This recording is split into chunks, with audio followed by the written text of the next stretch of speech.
দেখেছি প্রথমবার দু চোখে প্রেমের জোয়ার। ওয়েট, আমাদের ভ্রমণের শুরুটা কিন্তু এত সুন্দর হয়নি। এই ছেলেটার মোবাইল হারানো গেছে, এইটা আমাদের লঞ্চের কেবিনের করিডোর, আর এইটা বারান্দা। প্রথম দৃশ্যটা হচ্ছে কোনো ট্যুরের আগে আমার মা আমাকে যেভাবে দৌড়ানি দেয়।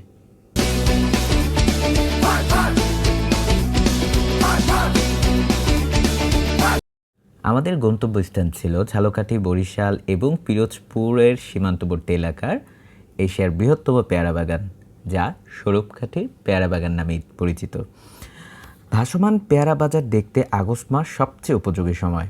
সকাল 11টার পর পেয়ারা বাজারের ভিড় বাড়তে থাকে, তাই 11টার আগে বাজারে যাওয়াই সবচেয়ে ভালো। খালের মধ্য দিয়ে চলার সময় চাইলে হাত বাড়িয়ে আমরা কিংবা পেয়ারা ধরতে পারবেন। আর যদি বৃষ্টি হয় তবে চারপাশটা আরও সৌন্দর্যে মোহনীয় হয়ে উঠবে। বাজারে যাওয়ার জন্য আমরা যে পথ ধরে ট্রলারে করে আগাচ্ছিলাম তা খুবই মনোমুগ্ধকর ছিল। চারপাশে গাছগাছালিতে ভরপুর আর আঁকাবাঁকা পথ, এক কথায় বলতে গেলে মনোমুগ্ধকর একটা পরিবেশ ছিল। তো আমরা শুক্রবার অর্থাৎ বন্ধের দিন গিয়েছিলাম। বন্ধের দিন সাধারণত একটু রাশ থাকে। আমাদের যে ট্রলার চালক তিনি খুব হেল্পফুল ছিলেন, আমাদেরকে বাগানের গাছের পেয়ারা আমরা পেরে পেরে দিচ্ছিলেন। তো পুরো ব্যাপারটা আমরা সবাই খুব উপভোগ করেছি।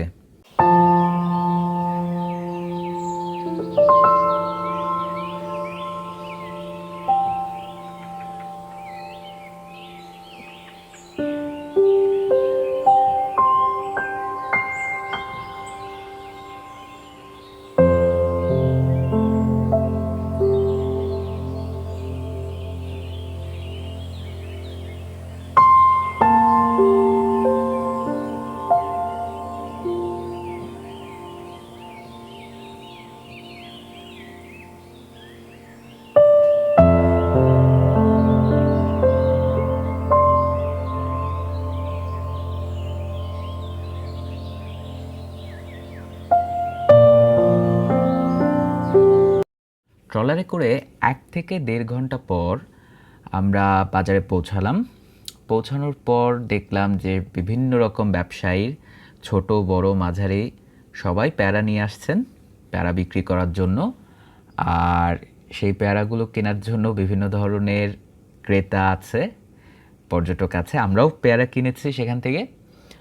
আর এর মধ্য দিয়ে একটা ঘটনা ঘটছে, সেটা হচ্ছে যে মানে বিভিন্ন রকম বড় বড় ট্রলার আসার কারণে যারা পেয়ারা বিক্রি করতে আসছে, অর্থাৎ বাগানের কর্মী বা চাষিরা, তো তারা খুব বিপদে পড়ে গেছে।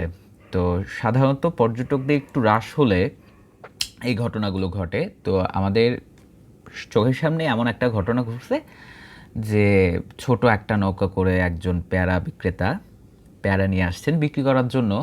তো দুর্ঘটনাবশত বড় ট্রলারের সাথে তার ছোট নৌকাটা ধাক্কা খাওয়ার পর তিনি এবং তার পেয়ারা সহ মানে ডুবে যান। তো সাঁতার পারার কারণে সে কোনো রকমভাবে ঘাটে পৌঁছাইছে, কিন্তু পেয়ারাগুলো তার বেচারার নষ্ট হলো আর কি। তো এই বিষয়টা সবাই একটু খেয়াল করবেন যে আপনারা যে ট্রলারগুলো নেবেন সেই ট্রলারগুলো যেন ধীরে সুস্থে শান্তভাবে যায়, কারণ পথগুলো খুব সরু হওয়ার কারণে বা বাজারটা আসলে মানে ভরপুর যখন হয়ে যায় তখন মানে মানুষজন বা ট্রলারের সংখ্যা বেশি হওয়ার কারণে তো তারা যেন বিপদে না পড়ে।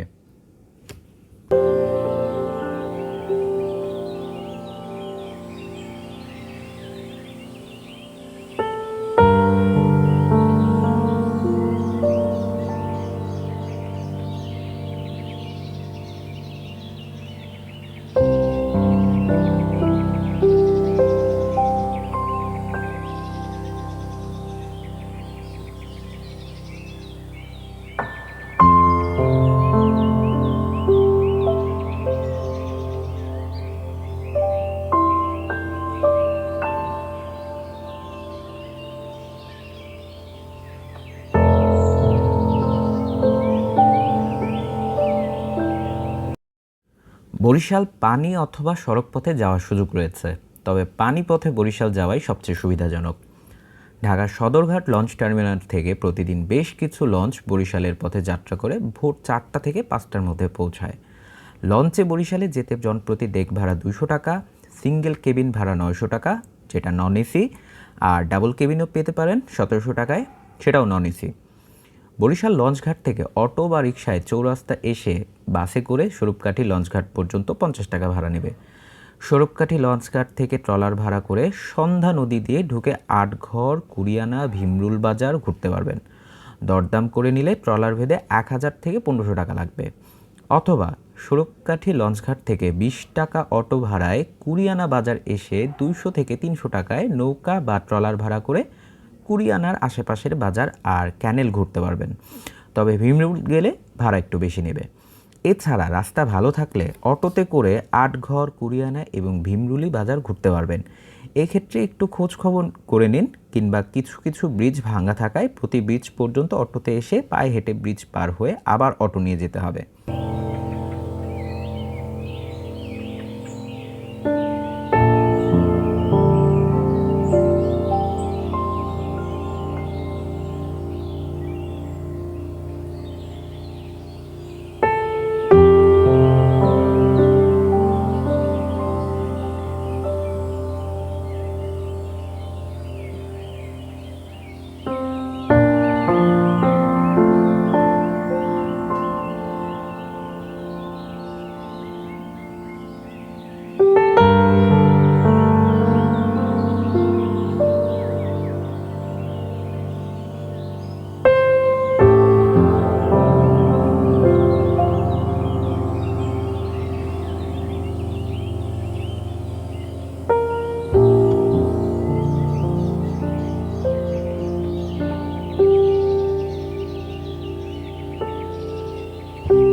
আর হ্যাঁ, যাওয়ার সময় এক বহুরূপী প্রাণীর সাথে দেখা। সে গাছ, লতাপাতা, ঘাস, ভাত, মাছ সবই খায়। তো তার সাথে কথা বললাম কিছুক্ষণ, বেশ ভালোই লাগলো।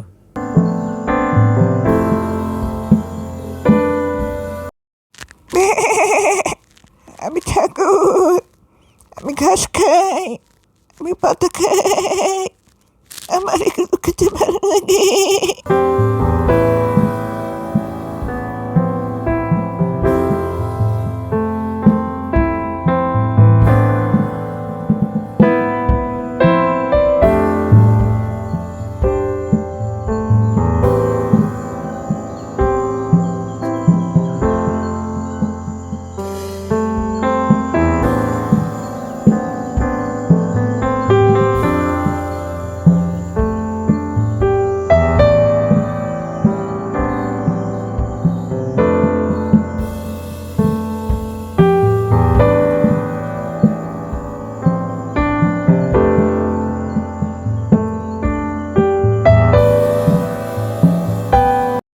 ট্রলারে করে যাওয়ার পথে কুরিয়ানা বাজারের ঋতুপূর্ণা দোকানের গরম গরম রসগোল্লার স্বাদ দিতে ভুল করবেন না।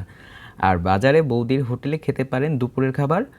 ভাসমান পেয়ারা বাজার থেকে বরিশাল আসার পথে গুটিয়া মসজিদ ও দুর্গাসাগর দিঘি ঘুরে আসতে পারেন, ভালো লাগবে।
গরমকালে গেলে ছাতা অবশ্যই সাথে করে নিয়ে যাবেন, তবে খেয়াল রাখবেন যেন ছাতার ডাঁটটা খুব মজবুত থাকে, নয়তো আমার মতো এমন অবস্থা হবে যে প্রচণ্ড বাতাসে ছাতা ভেঙে পানিতে পড়ে যাবে। তবে আমার ভাগ্য ভালো ছিল যে পরবর্তীতে ছাতাটা উদ্ধার করা গেছে, তো ব্যাপারটা খুব মজাদার ছিল।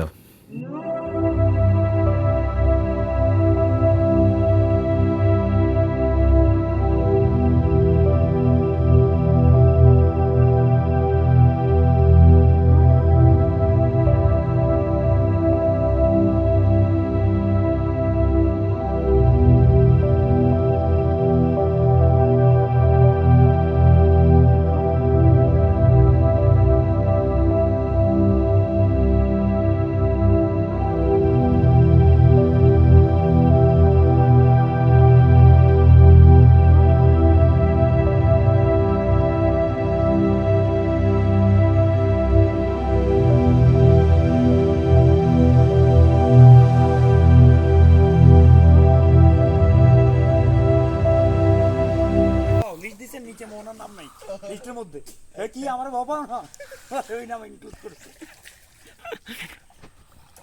ভয়ের লিস্ট তোমারটাও যাবে বুঝছো? না না না পলাশবার কপালে ই আছে কি জাতা মানি এই যে আদা কাপে রাখা দিব। হ্যালো ভাই ও তানিম আকন্দ ও এখন আকন্দ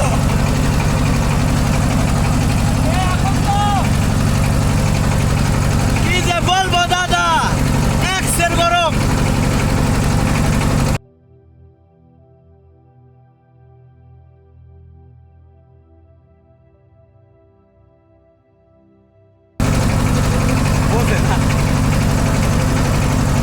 বোকা থেকে বোকা তো না বুঝলে আর বোকা তো হইতো না।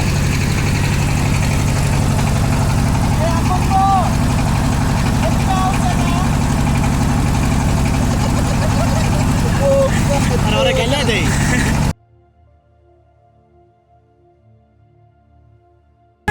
কিছু বুঝতো না ওরে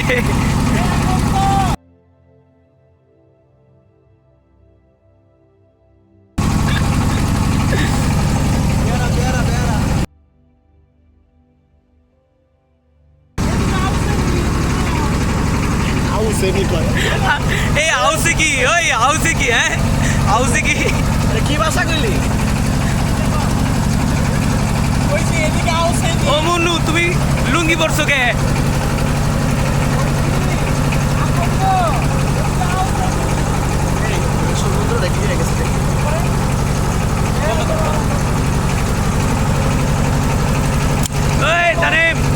তানিম আজকে কি সাঁতার কাটবা কি সাঁতার দিবা আজকা কোন নদী পার করবা মুখে কি জবান দেয় নাই আল্লাহ ওইদিকে কোন দিকে ও মরু ওই কয়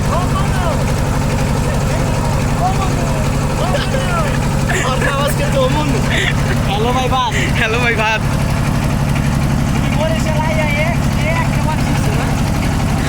ও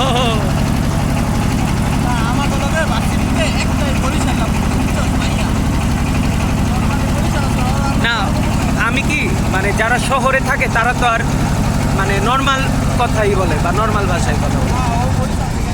তো এভাবেই শেষ হলো আমাদের বরিশাল ট্যুর।